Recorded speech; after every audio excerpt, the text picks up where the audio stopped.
Assalamualaikum warahmatullahi wabarakatuh.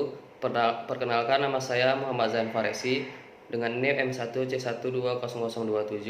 Perwakilan dari kelompok F ingin mempresentasikan hasil diskusi kelompok kami, yaitu yang beranggotakan Emi Septiana dengan NIM M1C120011, Raden Akbar Arobi dengan NIM M1C120018, Gustian Alvito dengan NIM M1C120036.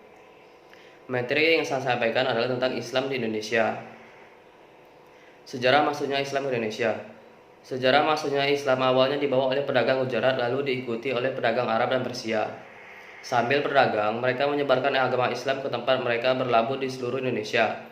Selain pedagang, ada juga dengan cara mendakwah, seperti penyebaran di tanah Jawa yang dilakukan oleh para wali songo. Merekalah sang pendakwah dan sang ulama yang menyebarkan Islam dengan cara pendekatan sosial budaya. Di Kalimantan, Islam masuk melalui Pontianak pada abad 18. Di hulu Sungai Pawan, Kalimantan Barat, ditemukan pemakaman Islam kuno.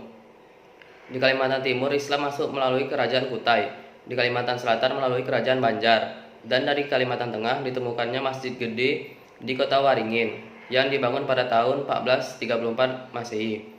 Di Sulawesi, Islam masuk melalui Raja dan masyarakat Goa Talu. Perkembangan Islam di Indonesia.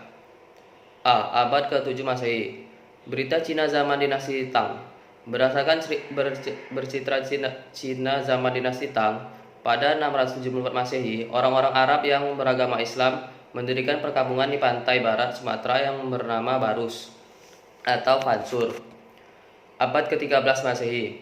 Catatan Marco Polo. Catatan perjalanan Marco Polo yang menerangkan ia pernah singgah di Perlak atau Peurela pada 1292 Masehi dan berjumpa dengan orang yang telah menganut agama Islam. Nisan Makam Raja Samudra Pasai.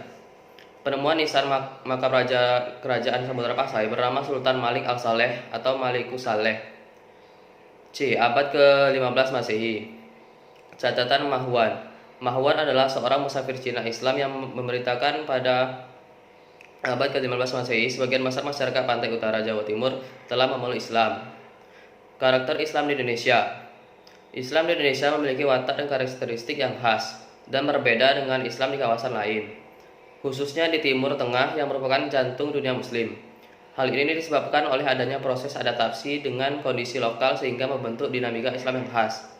Hal ini dilihat dari sudut pandang sejarah, bahwa dalam penyebaran agama Islam oleh Wali Songo, mereka menyebarkan Islam melalui pendekatan kebudayaan Nusantara. Misalnya Sunan Bonang atau Raden Maulana Mahdum Ibrahim Asmara menyebarkan Islam menggunakan alat musik Bonang atau alat musik khas Jawa, yang sampai sekarang masih sering diperdengarkan. Kemudian Sunan Kalijaga yang dalam penyebaran agamanya menggunakan seni wayang.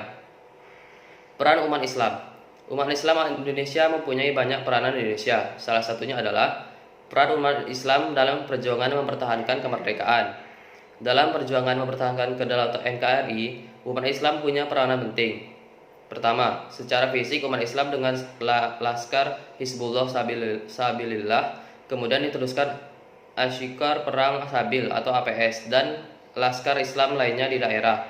Gigih berjuang membentuk TKR atau TNI untuk mempertahankan NKRI dengan perang gerilya melawan sekutu NICA atau Netherlands Indie Civil Administration Belanda yang akan kembali berkuasa di Indonesia, dan melawan pemberontakan PKI dengan adanya kerjasama antara Kelaskaran Umat Islam dengan TNI berhasil menghancurkan pemberontakan PKI pada tahun 1948. Sekian, itu adalah presentasi dari kelompok kami.